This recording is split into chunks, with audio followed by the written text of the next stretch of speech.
So most end grain cutting board videos on YouTube, they start with long strips of hardwood like this, and then they put them through their planer and thicknesser, and then they glue them together like that, and then they chop them the other way, turn them up in their end grain direction, arrange them how they want, make the cutting board. Which is great, except my scraps are not long strips like this. The scraps I've got are small samples like this. These are samples of worktop material that we got when we were doing our kitchen. And so, as you see, I don't have long strips. All I've got is these little cuboid, rectangle, these little sections of worktop. And and they've already obviously been glued together in staves that's how they're worktops. So it's not ideal, but I'm going to do the best I can with them. Also, most of them have got this kind of chamfer profile around the edge. So that needs to come off first as well. Now, this is where I have to apologise because I have already started. I began doing this without thinking it would make a good video, and it might not be a good video, I don't know yet, but I thought part of the way through, I kind of thought, actually, I should probably film this in case it helps someone else, because I couldn't find any other videos where people make end grain cutting boards out of small scraps like these. As I said, it's not ideal because they're already in staves, already glued up, but anyway. So let me catch you up on what I've done. I used this sled thing for my table saw that I made a few videos back to take off those chamfers. I basically took all 4 edges off to give me clean edges on those. Then what I did was take each of the samples and run them through the table saw to split them into 3 bits and make sure that these were equal width that way, so that when we turn them so that the end grain's facing up, so when they're in that orientation, they're now the equal height for the cutting board. But a lot of these still have sides that need to come off. And to sort the sides out, I did think about using that sander and I gave it a quick go, but I found it quite hard getting a proper 90-degree edge on things. So I'm going to do it through the table saw, and that's the point at which you join me. This is the point where I thought to myself, oh, this might make a good video, so I'll give it a go.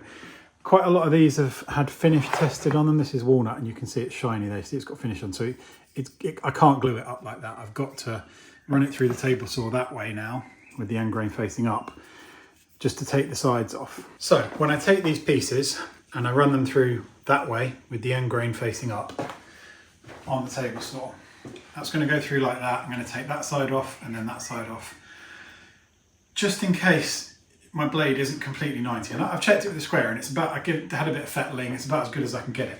But just in case it's not 90, my plan is to run it through that way, and then what am I going to do? I'm going to flip it like that and run it through that way, so that if the blade is slightly tilted, the piece will kind of end up like that. If you imagine that would be complete 90 on the sides. If they're like that, then each piece should match up to the next one, if that makes sense. But in order to do that, I've got to make sure I flip it that way, and I'm going to have to mark these sides, so like an A and a B side. Flip it that way, because if I were to flip it that way, if the blade was like that, I'd end up with it like that, like a V shape almost on the sides, and what I want is like a parallelogram, rhombus, I'm not sure exactly what it is. I mean, obviously what I'd love is for a true square, and like I say, the blade's as close to 90 as I can get it, but it might, I don't have a jointer or planer or thicknesser or whatever, so I'm gonna have to do it this way, I think. So this is where I'm starting from in the video.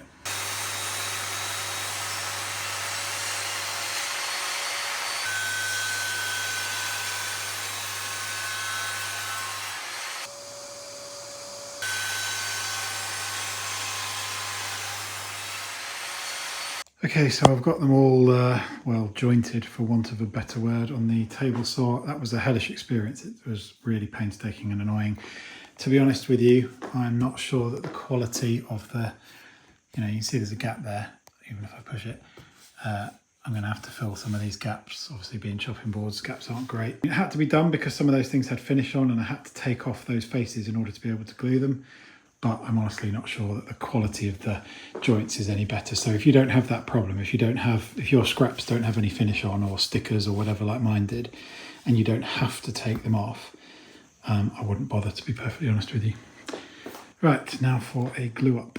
Well, as usual, The glue up was stressful, it always is, isn't it? But I've got two of these stripy strips gluing up.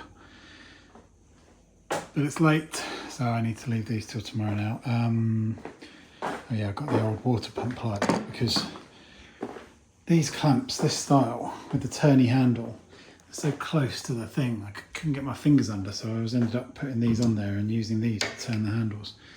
Anyway, I've got to squeeze out in most places, so hopefully it'll be alright. I'm not totally sure I've got enough glue left for the next glue up. I'm going to have to see. I might not. Anyway, on to tomorrow. Okay, so that's that first glue up done. There are some gaps, but I'm going to use the old sand and glue trick to see if I can fill most of them in, hopefully. Next step is to give it a little scraping with the old carbide scraper.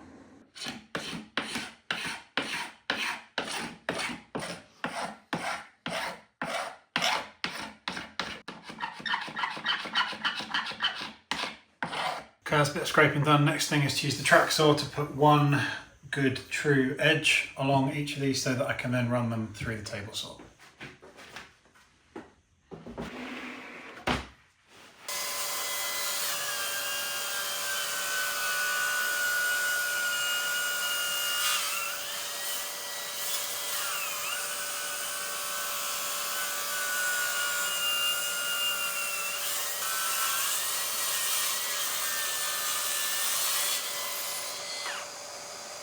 Alright, got straight edges on them, so going to run them through the table saw to get the strips now. But before I do that, I just need to work out what I'm going to do, because the shortest strips, shortest blocks on these ones are about 135 that way, and on this one the shortest ones are about 180 that way. So I think I might do 2 wider strips of that one and 3 narrower strips of that one, just because I want to maintain the maximum sort of width of the chopping board when it's done.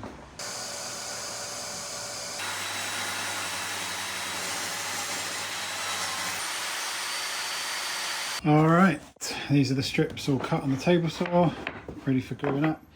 Not perfect, gaps, yes there are. I'm going to have to do a fair amount of sanding and gluing and filling. Not ideal, but this isn't for a paying customer, it's for my brother. So he gets what he's given and he'll like it.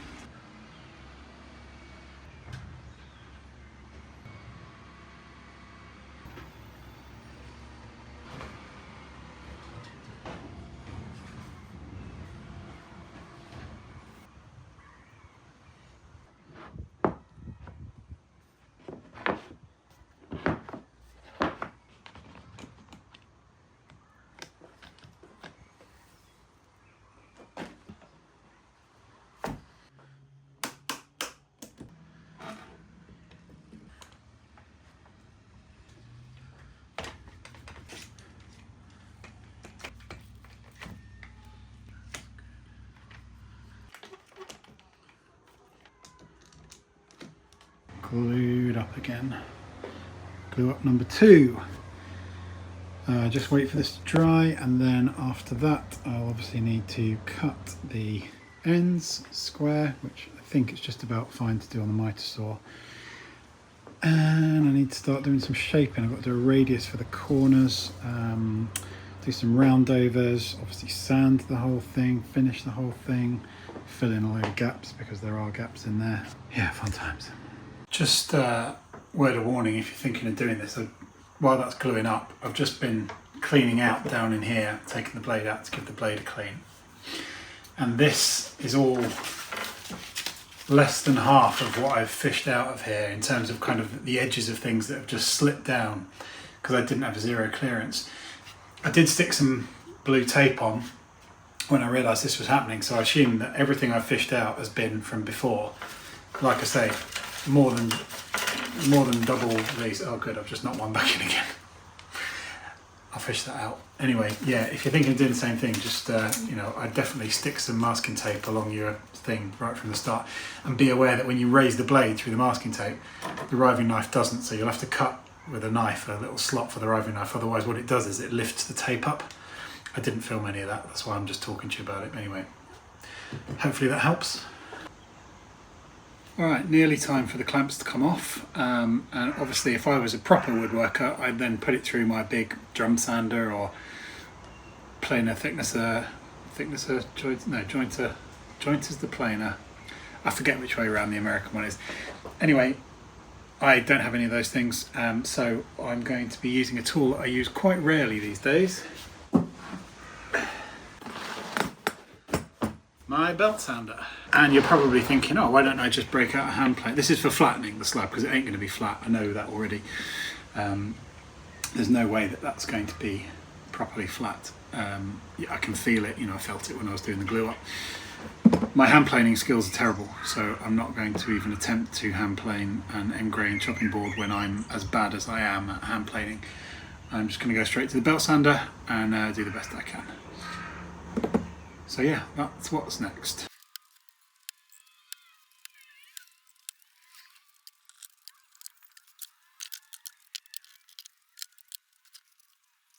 I've just clamped a couple of bits of wood, applying some OSB there to the bench so that they can act as like a stop. So when I'm, if you imagine that's the board, it's got something to butt up against. And then when I'm sanding it, I'll make sure that the belt is trying to push it either that way or this way. So it's trying to push it into these boards. And then I don't have the problem of the board trying to escape off the side of my workbench.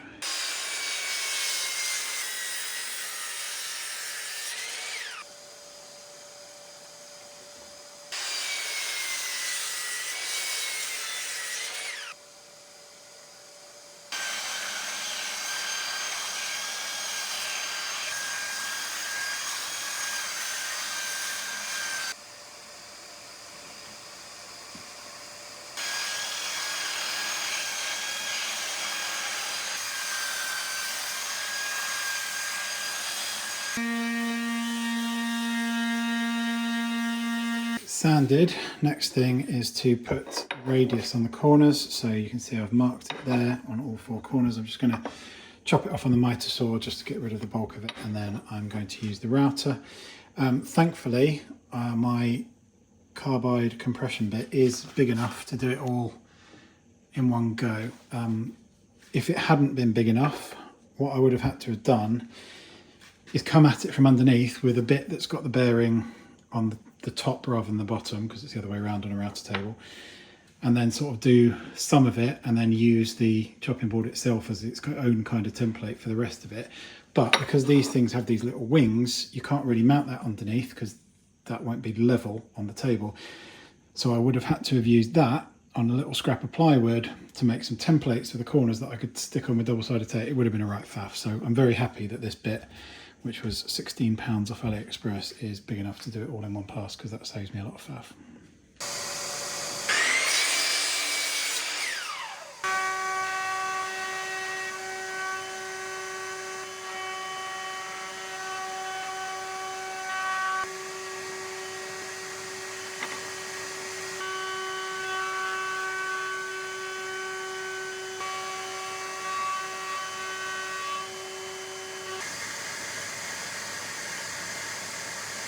I mean, first of all, check out the merch.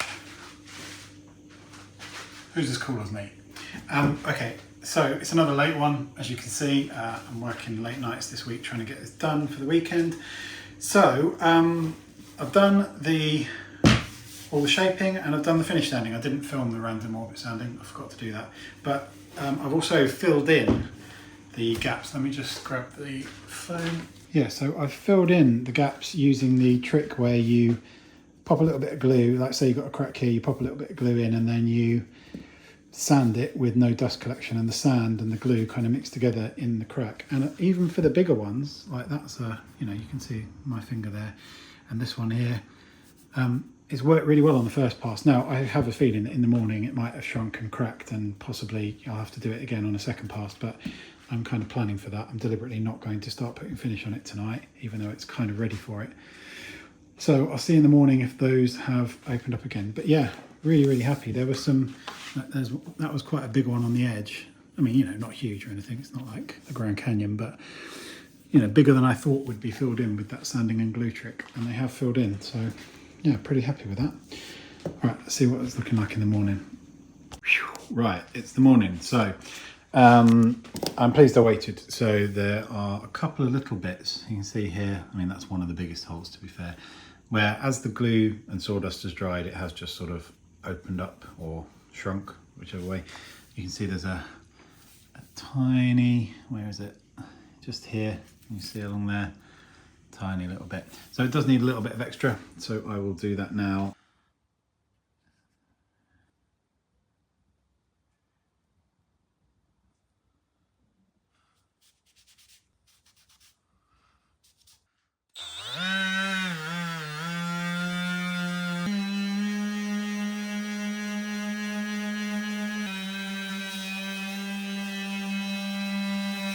One thing to note about this glue and sand method is your sanding pad will get gunked up. I mean, fortunately, this is obviously just one, you know, throw away, but it hasn't made it through to the Velcro, which is good. But yeah, expect that kind of thing. Plan for it accordingly.